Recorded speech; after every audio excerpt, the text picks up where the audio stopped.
vamos falar sobre o lipidograma ou perfil lipídico.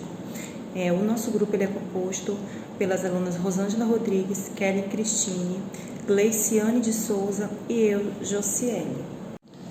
Então, o lipidograma ou perfil lipídico, como é atualmente conhecido, ele é um exame que ele tem a função de fazer uma varredura no sangue do paciente, dosando os mais variados tipos de colesteróis que existem no sangue. Tais como o LDL, que é uma lipoproteína de baixa densidade, ele é conhecido como o colesterol mau. Ele transporta o colesterol e o triglicerídeo do fígado e intestino para as células do corpo, que precisam dessa substância. Ele pode se acumular nas artérias, dificultando o fluxo de sangue para os órgãos, podendo causar infarto e AVC. Por isso ele é conhecido como o colesterol mau. O HDL, que é uma lipoproteína de alta densidade, ou colesterol bom, ele é responsável por remover o colesterol dos tecidos corporais. Ele conduz os cristais de colesterol para o fígado, onde eles são quebrados e metabolizados. Ele também é considerado como um fator de proteção cardíaca. Já o VLDL, ele serve como transporte de triglicerídeo e colesterol para os tecidos do corpo. O triglicerídeo, ou triglicérides, como também é conhecido, ele tem a sua importância como fonte de energia para o corpo e para os músculos. Só que esse triglicerídeo, quando ele está em valor elevado na circulação sanguínea, ele pode facilitar o acúmulo de gordura nos vasos sanguíneos e o desenvolvimento de doenças cardiovasculares. O nível de colesterol elevado no sangue, ele pode acontecer devido ao excesso de bebida alcoólica, o sedentarismo, a alimentação rica em gorduras ou açúcares, e também ele pode ser um fator genético, que mesmo a pessoa praticando atividade física e tendo uma alimentação balanceada, ele pode se elevar na corrente sanguínea. Existem várias patologias que estão relacionadas a esse aumento de colesterol na corrente sanguínea. Então, estudos revelam que cerca de 2,4 milhões de mortes ocorram devido ao colesterol alto e que também ele seja responsável por cerca de 1/3 das doenças cardíacas no mundo. Tanto o LDL quanto o VLDL em níveis acima do normal, ele pode causar o entupimento das artérias. Então, as patologias que estão relacionadas ao nível de colesterol alto no sangue, nós podemos citar o infarto, o AVC, que é o acidente vascular cerebral, que ele acontece quando o suprimento de sangue que vai para o cérebro é interrompido ou reduzido de forma drástica. Isso faz com que as células elas fiquem sem oxigênio e sem nutrientes. Os principais sintomas dessa doença são fraqueza, de um lado do corpo, perda da visão, dificuldade de falar e alterações motoras. Também tem a doença arterial periférica, que ela pode ocorrer quando os rins, o estômago, braço e pernas não recebem suprimento de sangue devido ao bloqueio da artéria. Os principais sintomas da DAP, que é a doença arterial periférica, são cólica, cansaço, dor durante atividades físicas, que podem ser indicativos dessa doença. Meu nome é Rosângela, vou dar continuidade às patologias relacionadas aos níveis elevados do perfil lipídico. Vou falar da hipertensão arterial, que é o nível elevado da pressão sanguínea nas artérias. Acontece quando a pressão máxima e mínima, que é a sistólica e a diastólica, estão iguais ou superior a 140/90, que é popularmente conhecido por 14/9. Nessa situação, o coração ele é forçado a fazer um esforço maior do que o comum para que o sangue seja distribuído de uma forma coordenada por todo o corpo. Essa doença, a hipertensão arterial, ela é silenciosa, né? Apresentam os sintomas como as dores de cabeça, dores no peito, visão embaçada, sangramento nasal. E quais são os fatores de risco? Idade avançada, obesidade, sedentarismo, o alcoolismo, ingestão de sal e a genética. E como pode ser evitada? Uma boa alimentação, exercícios físicos e evitar comidas industrializadas. A outra patologia é a aterosclerose. A aterosclerose é quando há formação de placas de gordura nas paredes internas das artérias. O LDL, que é uma lipoproteína de baixa densidade, é um dos responsáveis pela aterosclerose. Ele é essencial para a formação de alguns hormônios e a produção da vitamina D, mas em excesso é prejudicial à saúde. O LDL, ele conduz o colesterol produzido pelo fígado para as células onde serão utilizados. Se houver excesso dessa lipoproteína de baixa densidade na circulação sem aproveitamento das células, existe um grande risco de entupimento das artérias pelas gorduras, causando a aterosclerose. O material para análise e tipo de amostra: o sangue coletado em tubos de tampa vermelha ou tampa amarela, que contém o gel separador, esperar a coagulação do sangue. Após a coagulação, fazer a centrifugação. Aqui no slide estamos vendo o tubo de tampa vermelha e o de tampa amarela com o gel separador.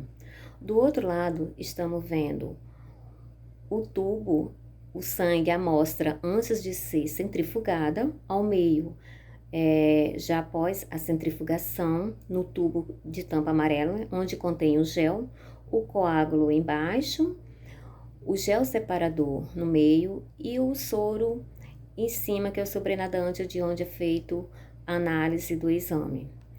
Do outro, após também a centrifugação de tampa vermelha, o coágulo embaixo e o plasma em cima.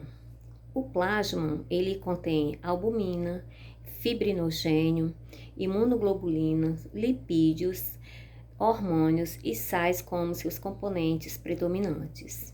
O soro, ele é rico em proteínas, sem fibrinogênio, albumina, imunoglobulina e outros componentes.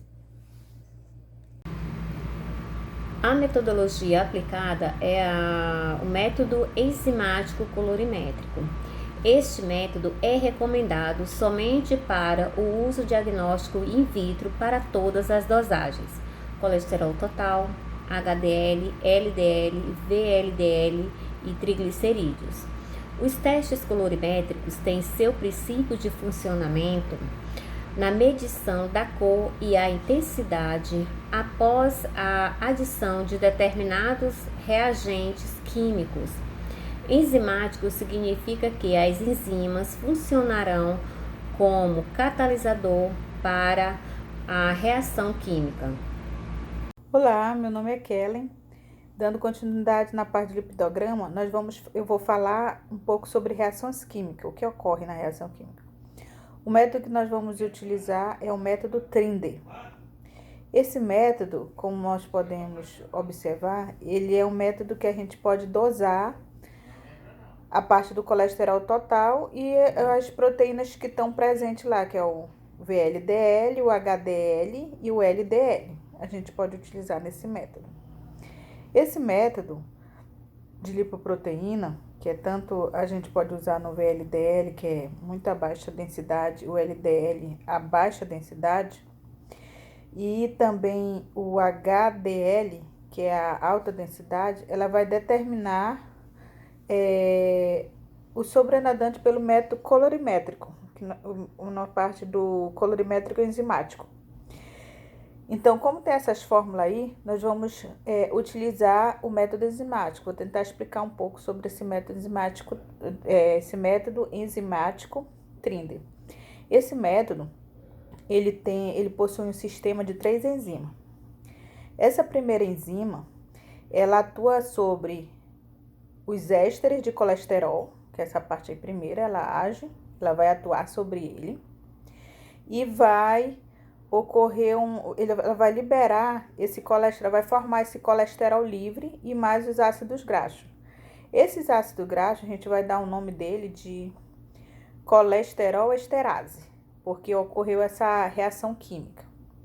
A segunda enzima que ela é utilizada, esse colesterol, ele vai reagir com o O2, né? Que vai ocorrer uma oxirredução através da colesterol oxidase. Nisso ela vai transformar em colesterona. Então, quando ocorre isso, a terceira enzima que vai ser utilizada vai se formar e formando peróxido, né? Aí essa terceira enzima vai ser o peróxido de oxigênio, vai mais com fenol, mais 4 aminoantipirina, que vai formar a peroxidase. Nisso eles vão formar um produto. Esse produto, ele vai mudar da cor cereja até a cor vermelha. Quando ocorre essa mudança de cor, que é a parte colorimétrica, a gente podemos dizer que esse método, que muda de cor, ela vai captar a intensidade da cor. Essa intensidade da cor, ela é formada diretamente quando ela é proporcional à concentração do colesterol da amostra. Então, essa é a reação que ocorre dentro dessa parte colorimétrica. Nós podemos analisar nesse método como podemos dosar o colesterol total e também o HDL. Então, é nesse método que são utilizados, o método de Trinder, que possui essas 3 enzimas. Agora eu vou falar a parte de equipamentos utilizados. Como nós podemos observar nessa parte de análise do perfil lipídico, né, na parte de lipidograma, são exames que são utilizados na parte da bioquímica.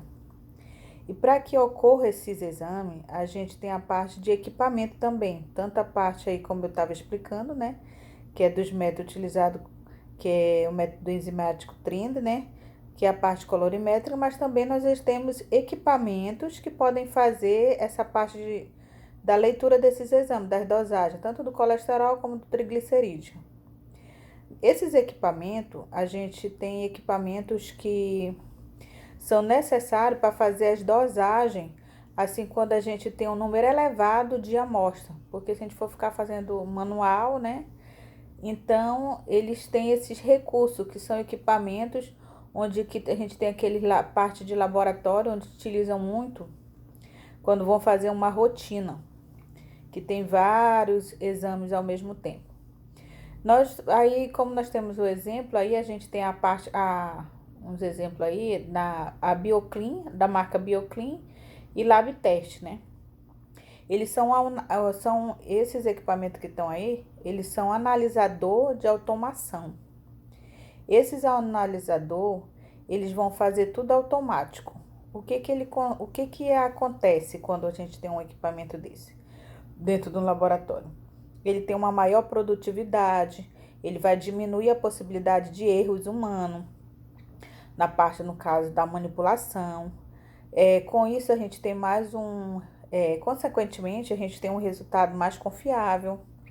Ele permite também reduzir o custo dos insumos, dos reagentes.